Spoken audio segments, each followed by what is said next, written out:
Ya, Anda kembali di Breaking News TV One pemirsa. Kami nanti akan hadirkan bagaimanakah kemudian kondisi jalannya arus mudik pada malam hari ini yang juga termasuk dalam salah satu puncak arus mudik. Kita nanti akan hadirkan dari sejumlah titik, rekan-rekan kami sudah bersiap untuk mengabarkan untuk Anda. Tapi sebelumnya sudah masih bersama kami ada Ustadz Sayyid Kutub. Assalamualaikum Ustadz. Waalaikumsalam warahmatullahi. Tolong cerahkan kami gitu Ustadz ya. Kalau Ya. kita lihat kan tadi di sejumlah titik nampaknya masih banyak saja begitu ya para pemudik yang akan melakukan perjalanan menuju ke kampung halaman mereka untuk silaturahmi, berjumpa bersama dengan keluarga. Tapi sebenarnya bagaimana ya kemudian mudik ini sendiri dilihat dari sudut pandang Islam, Ustadz?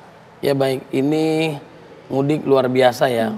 Mudah-mudahan diberkahi oleh Allah Subhanahu Wa Taala. Amin, amin ya Rabbal. Itu ada sunnah-sunnah yang bisa dilaksanakan. Ibaratnya perjalanan itu kalau kita sedang tanjakan ke atas, itu melafalkan nama Allah Subhanahu Wa Taala, Allahu Akbar. Pada saat turunan tetap berzikir subhanallah. Pada saat dia kalau ke dunia fantasi naik kora-kora ya. Turun subhanallah, ke atas Allahu Akbar. Wah, ini berarti ibu-ibu Majelis Taklim nih. Masya Allah. Jadi sunnahnya tetap dijalankan. Baik puasanya yang baik, kemudian juga zikirnya, baca Qur'annya dan sebagainya. Bahkan kalaupun seandainya kita lagi i'tikaf ya, sudah selesai melaksanakan sunnah-sunnah Nabi, itu panggilan orang tua itu adalah wajib. Bayangkan orang-orang yang jauh, mungkin kayak Mbak nanti akan mudik nih ya ke Semarang ya. Semarang. Ya, ini luar biasa. Pada saat dipanggil oleh orang tua itu luar biasa. Itu adalah kewajiban ya. Perjalanan yang jauh, mungkin ada yang lebih jauh lagi, itu hanya ingin bertemu dengan orang tuanya. Kata baginda Nabi, kan ini diantara sunnah Nabi. Ya. Man ahabba ayyubsatalahu fi rizkihi wa yunsa'alahu fi athari falyasil rahimah. Siapa yang ingin diluaskan rezekinya, dipanjangkan umurnya, maka jalinlah tali silaturahim. Ini mudik adalah sesuatu yang luar biasa. Kalau yang tidak suka dengan mudik, misalnya nggak ada zaman Nabi, nggak ada mudik misalnya gitu, berarti mungkin dia juga nggak punya kampung kali gitu ya. Seperti saya nih, jaga kampung nih ya. Nah jadi intinya adalah ini mudik istimewa. Panggilan orang tua, silaturahim, memperpanjang umur, kenikmatan yang luar biasa tetap dijaga, ibadah-ibadahnya dan sebagainya. Ya, artinya kalau kita bisa berbicara mudik ini sendiri selain apa ya, beberat silaturahmi tapi juga meningkatkan ibadah kita, termasuk juga bisa diartikan sebagai menteladani Rasulullah, Ustadz? Oh iya jelas.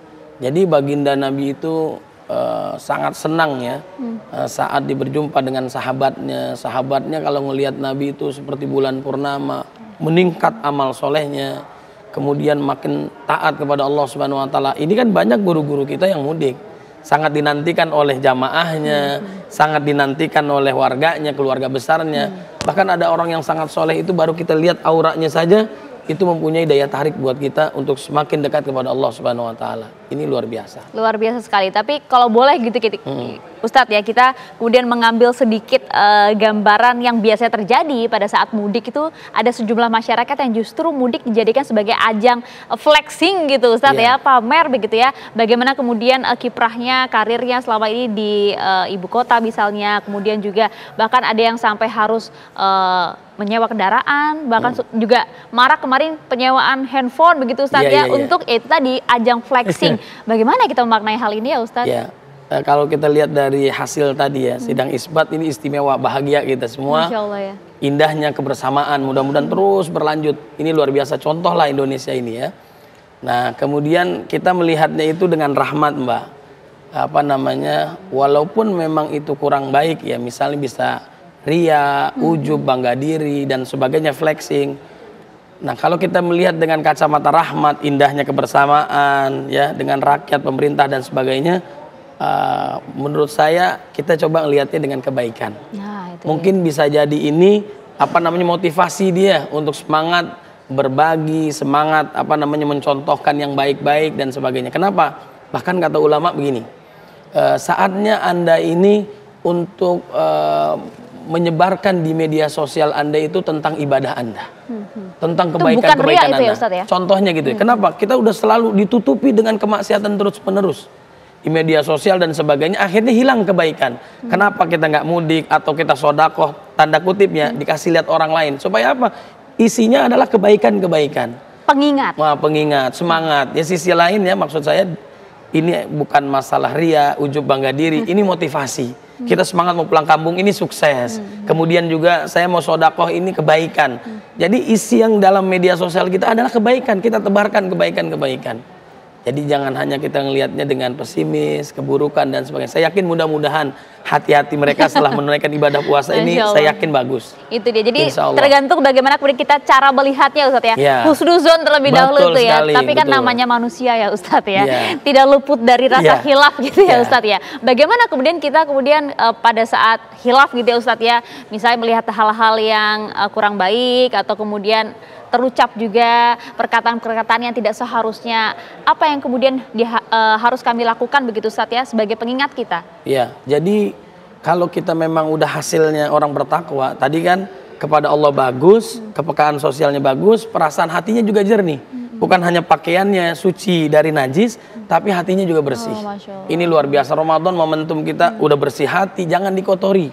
Misalnya kalau kita rajin sholat tarawih, kita rajin tahajud i'tikaf, jangan melihat orang-orang yang di jalan yang tidak sholat tarawih, tidak melaksanakan tahajud, kita melihatnya dengan kacamata yang berbeda. Kata Allah Subhanahu wa taala, "Fala tuzakku anfusakum wa a'lamu bimanittaqwa." Hai ahli ibadah, ahli zikir, janganlah kalian merasa suci, merasa bersih. Siapa yang paling bertakwa? Allah Subhanahu wa taala yang paling tahu. Bisa jadi dia mencari nafkah yang lebih wajib daripada sholat tarawih sunnah. Ini kan mata kita berbeda kan melihat orang-orang yang baik, mungkin juga dibantu orang tuanya. Bisa jadi dia tidak di masjid, tapi dia mendapatkan malam kemuliaan Lailatul Qadar. Indah kan ya? Ini luar biasa nih. Kalau kita melihatnya dengan hati yang bersih. Derajatnya justru lebih tinggi itu Ustaz ya. Oke, tapi kalau memaknai mudik, kalau tadi Ustaz sampaikan bahkan panggilan orang tua itu juga luar biasa besar gitu ya Ustaz ya. Tapi kan kalau kita bisa melihat tidak semua umat begitu ya memiliki kemampuan secara finansial Ustadz untuk kemudian bisa melaksanakan mudik silaturahmi bersama dengan keluarga. Bagaimana kemudian kita melihat hal ini ya Ustadz? Tentu giroh keinginan untuk melakukan silaturahmi itu tinggi begitu ya. Tapi sekali lagi ada keterbatasan yang di luar kendali Ustadz. Jadi jangankan kita silaturahim pulang mudik dan sebagainya, dalam ketakwaan saja kita sesuai dengan kemampuan. Fattaqullaha mastata'tum, bertakwalah kalian sesuai dengan kesanggupan. Kalau nggak sanggup haji, ya kita banyak doa, banyak ikhtiar. Allah juga mewajibkan bagi mereka yang sanggup. Kalau memang belum sanggup untuk mudik dan sebagainya, kan bisa lewat cara lain. Bisa menelpon, ya bisa video call dan sebagainya. Intinya silaturahim terus berjalan. Itu nilai silaturahminya sama ya Ustaz? Oh sama, ibaratnya bahkan orang yang jihad tidak berangkat jihad bernilai jihad manakala niatnya sudah mantap. Tapi karena ada keterbatasan uzur syar'i, kemudian mungkin sakit dan sebagainya, pahalanya tetap dapat. Itu luar biasa keinginan. Ada orang yang pengen i'tikaf, tapi mungkin dia berhalangan, datang bulan dan sebagainya. Tapi keinginannya i'tikaf, dia mendapatkan pahala i'tikaf. Kebiasaan mudanya ibadah kepada Allah ke masjid, saat tua dia sakit, tetap di saat tuanya itu mendapatkan pahala dan Allah Subhanahu wa taala dia ke masjid. Ini rahmatnya Allah diberikan kepada hambanya. Itu ya, rahmat yang mungkin juga bisa dirasakan oleh setiap umat. Tapi terkadang Ustadz ada yang bilang gitu, aduh daripada saya durhaka nih nggak ketemu orang tua, lebih baik ngutang deh untuk pulang. Nah ini bagaimana nih kita menyikapi hal ini Ustadz? Betulkah demikian? Nanti dijawabnya sesaat lagi Ustadz ya. Kami akan kembali untuk Anda.